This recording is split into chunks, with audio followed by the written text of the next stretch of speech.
For nearly 2 centuries, one military force has stood apart, mysterious, ruthless, and forged in the fires of battle. A unit where pasts are erased, identities reborn, and loyalties are earned in blood. This is the history of the French Foreign Legion. Founded in 1831, the French Foreign Legion became one of the most legendary military units in history. A brotherhood of warriors from every corner of the world, fighting under the French flag in some of history's toughest wars, from the burning sands of Algeria to the jungles of Indochina. But what makes the Legion so unique? Why do men from all backgrounds leave everything behind to join? And how did this elite force shape modern warfare? Stay with us to find the answers to these questions and more. But before we begin, I would like to ask you to subscribe to this channel for more documentaries like this one. Your support is greatly appreciated. Do you have an idea for a documentary? Leave it in the comments. Let's begin. In 1831, France stood at a crossroads. The country was rebuilding after the July Revolution, and King Louis-Philippe faced a growing problem. Thousands of foreign refugees, exiled soldiers, and political dissidents had flooded into France, many of them desperate for purpose. At the same time, France was expanding its colonial empire, particularly in North Africa, where fierce resistance in Algeria threatened its hold on the region. The French army needed hardened fighters, but recruiting foreigners into regular military units was both risky and unpopular. The solution? A new military force, one that would take in men from all backgrounds, train them under a strict code, and send them to fight in France's most dangerous battles. On March 9, 1831, King Louis-Philippe signed a royal decree establishing the French Foreign Legion. It was a radical experiment, a unit made up entirely of foreign volunteers serving under French officers, with no questions asked about their past. For many, it was a second chance, an escape from war, poverty, or the law. But joining the Legion came at a cost. From the very beginning, the French Foreign Legion was built on brutal discipline and relentless training. Recruits were pushed to their limits and forced to endure grueling marches, harsh punishments, and a strict code of silence. The motto was simple: march or die. Those who survived became part of something greater, a brotherhood where nationality didn't matter, only loyalty and strength. The first major test of the French Foreign Legion came almost immediately. France was determined to conquer Algeria, and the Legion was sent straight into the heart of the conflict. The conditions were brutal: scorching heat, disease, and relentless guerrilla warfare against the Algerian resistance. The Legionnaires quickly earned a reputation for their toughness, fearlessness, and ability to hold their ground against impossible odds. By the 1840s, the French Foreign Legion had proven itself as an elite fighting force, but its ranks remained unpredictable. The unit attracted adventurers, criminals, and ex-soldiers from across Europe: Germans, Spaniards, Italians, Poles, and even former enemies of France. Inside the Legion, old allegiances were erased. Everyone was given a new identity, a fresh start under the French flag. As the French Foreign Legion solidified its place in the French military, it began expanding beyond Algeria. Over the next few decades, its soldiers would be sent to fight in wars across the world, from the rugged mountains of Mexico to the battlefields of Europe. But no matter where they fought, one thing remained the same. The Legion was always the first to be sent in and the last to retreat. By the mid-19th century, the French Foreign Legion had cemented its reputation as an elite fighting force. What had started as an experiment, a unit of foreign-born soldiers sent to the harshest battlefields, was now a crucial part of France's military strategy. Having proven its worth in the brutal conquest of Algeria, the Legion was no longer confined to North Africa. Instead, it was sent wherever France needed fearless soldiers, often on the front lines of ambitious military campaigns.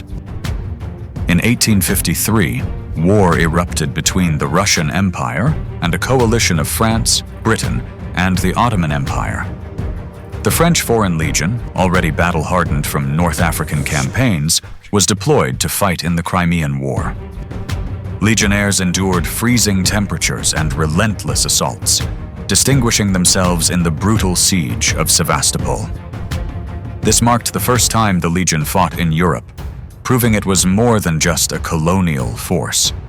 Perhaps the most famous battle in the history of the French Foreign Legion took place not in France or Africa, but in the heart of Mexico.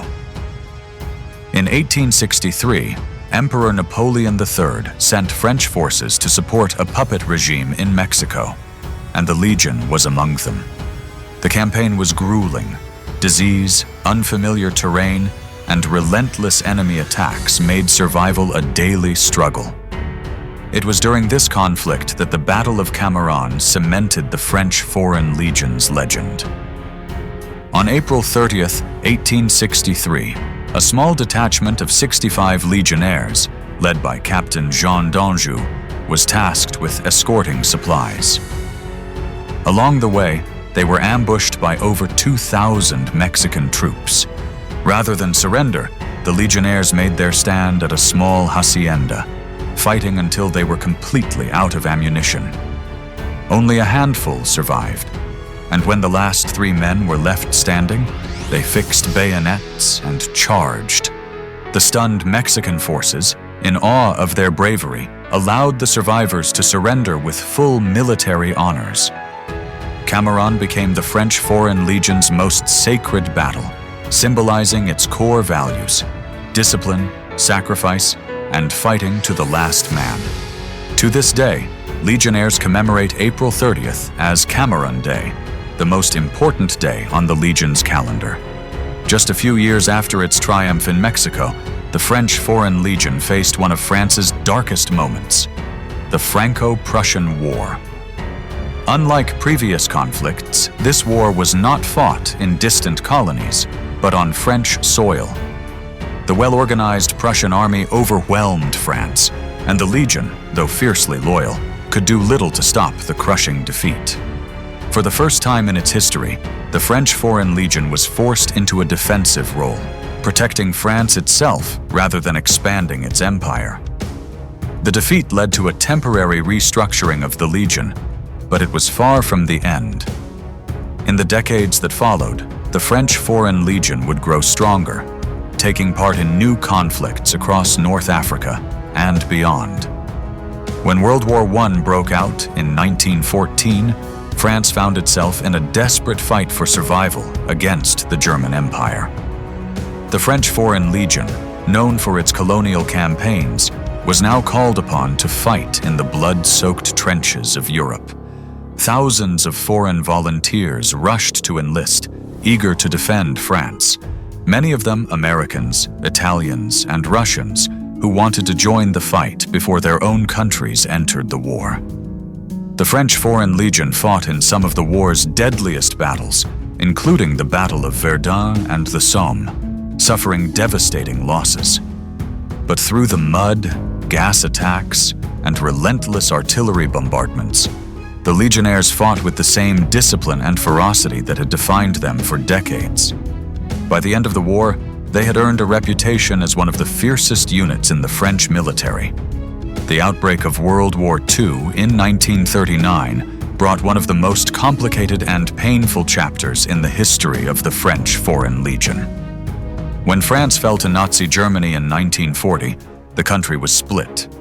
Some forces remained loyal to the Free French government led by Charles de Gaulle, while others aligned with the German-controlled Vichy regime. This division also affected the Legion.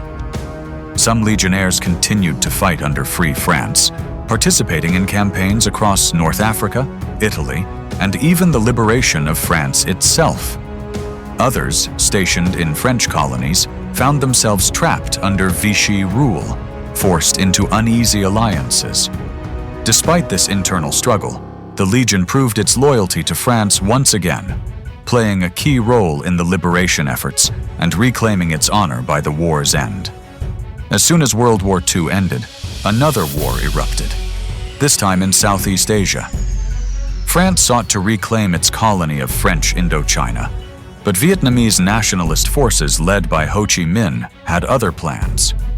The war was brutal, fought in steaming jungles and mountainous terrain completely unfamiliar to most Legionnaires. The conflict reached its climax at the Battle of Dien Bien Phu in 1954. Thousands of Legionnaires, alongside other French troops, were surrounded by Viet Minh forces in a valley with no escape. After weeks of relentless bombardment and close-quarters combat, the French forces were overwhelmed. Dien Bien Phu marked the end of France's rule in Indochina and was one of the greatest defeats in Legion history. Almost immediately after losing Indochina, France faced another war, this time in Algeria, the very land where the French Foreign Legion was born. Unlike previous conflicts, the Algerian War wasn't just about fighting an external enemy. It was a fight over whether Algeria should remain part of France. The war was vicious, with urban guerrilla warfare, brutal counterinsurgency tactics, and political turmoil tearing France apart. The Legion, fiercely loyal to France, found itself caught in the middle of an internal crisis. In 1961, elements of the French Foreign Legion even took part in a failed coup against the French government, refusing to accept Algeria's independence. The end of the Algerian War in 1962 marked a turning point in the history of the French Foreign Legion as France withdrew from Algeria. With Algeria gaining independence, the Legion lost the land it had called home for over a century. Many questioned whether it could survive without its colonial roots. But instead of fading into history, the Legion adapted, transforming itself into a modern force ready to take on new challenges in an evolving world. Throughout the second half of the 20th century, the French Foreign Legion was called upon to serve in a variety of global conflicts. No longer tied to a single colony, the Legion became a highly mobile, rapid response force capable of deploying anywhere France's interests were threatened. In the 1970s and 1980s, the French Foreign Legion played a key role in African conflicts, supporting French operations in Chad, Djibouti, and Zaire, now the Democratic Republic of Congo. Legionnaires were often the first boots on the ground in crisis situations, protecting French citizens, assisting allied governments, and engaging in counterinsurgency missions. Their ability to operate in harsh environments made them an indispensable tool of French military strategy. In 1991, the French Foreign Legion once again demonstrated its global reach, taking part in Operation Desert Storm during the Gulf War. Deployed to Kuwait and Iraq, Legionnaires fought alongside coalition forces to drive Saddam Hussein's army out of occupied territory. Their success in desert warfare reinforced their reputation as one of the toughest military units in the world. As the 21st century progressed, the French Foreign Legion remained at the forefront of France's military operations. In Afghanistan, Legionnaires fought alongside NATO forces against the Taliban, conducting reconnaissance, securing supply routes, and engaging in intense combat. Meanwhile, in Africa, the Legion took part in counter-terrorism missions in Mali, Central African Republic, and the Sahel, where they continue to battle jihadist insurgents today. Despite its origins as a unit for outcasts and exiles, today's French Foreign Legion is one of the most elite and respected fighting forces in the world. Its modern training facilities, headquartered in Aubagne, France, push recruits to their limits, ensuring only the toughest survive. Though the Legion still accepts volunteers from all over the world, the standards are higher than ever, and recruits must prove themselves worthy of wearing the Legion's signature white kepi.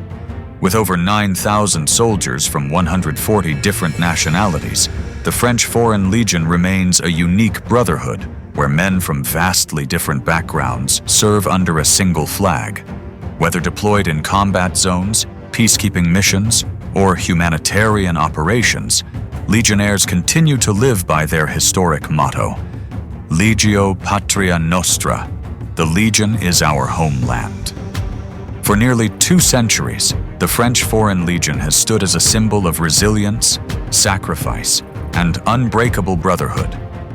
From its early days in North Africa to the brutal conflicts of the 20th century and the modern battlefields of today, the Legion has continuously adapted, always ready for the next challenge.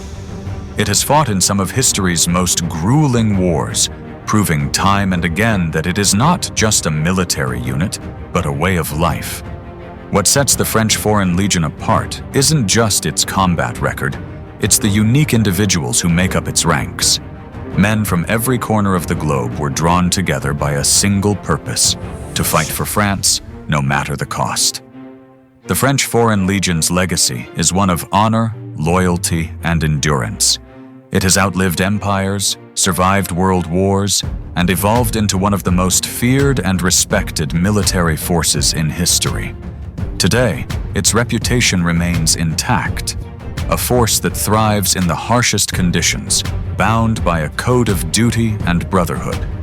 And as long as there are wars to be fought, crises to be faced, and battles to be won, the French Foreign Legion will endure, marching forward, carrying its storied past into the future. This has been the history of the French Foreign Legion, a force built on sacrifice, shaped by war, and defined by its unyielding spirit. Please don't forget to like and subscribe, and if you have an idea for a video, please be sure to leave it in the comments. If I use your idea, I will accredit your name to it. Thanks for watching.